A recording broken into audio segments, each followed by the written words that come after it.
Alright, so here we're looking at solving a quadratic equation that doesn't really look like a quadratic equation. And so let me just kind of write down what it is that this is about. So what we're going to do is take an equation that might not look at all like a quadratic equation, but make a clever substitution and be able to rewrite it and solve it as a quadratic equation. So let's begin with an example, of course. So there's no real formula for doing these. You basically have to kind of look at it and think about what's going on. But if you look at this term and this term, this is that squared. So the substitution that we're going to do is this. We're going to say, let's let u equal x squared. And what that means then is that u squared is x to the fourth. And so now I make those substitutions, and what I have is u squared minus u minus 6 is equal to 0. So check it out. U is x squared, u is x squared, u squared is x to the fourth. So now I solve this by factoring u minus 3, u plus 2 is equal to 0. So u is equal to 3 or minus 2. But I need to solve for x. Now let's go back up here and we see that x is equal to plus or minus the square root of u. So what I do now is I say, okay, u is the same as x squared, right? So what that means is, instead of u, I'll write x squared is equal to 3. X squared is equal to minus 2. So this means x is equal to plus or minus the square root of 3.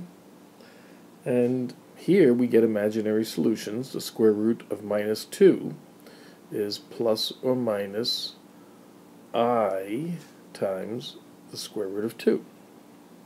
And there we go. There are 4 solutions. And one of the things that is true is that whatever the degree of a polynomial is, there'll always be that many solutions to the equation.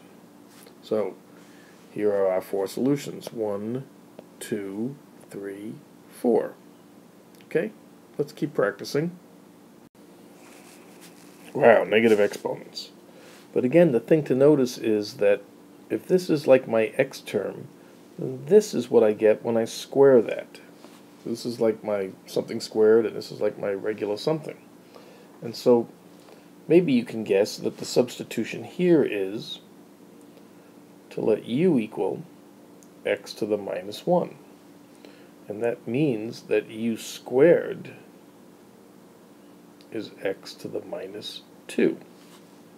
Now I make my substitution, and I get u squared minus u minus 12 is equal to 0. Factor as u minus 4, u plus 3 is equal to 0.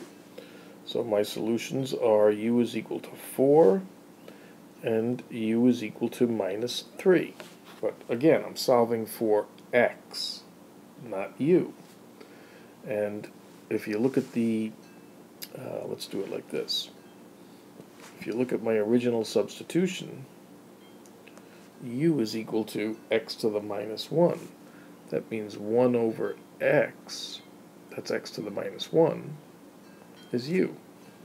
So this means 1 over x, which is u, is 4, which means x is 1/4.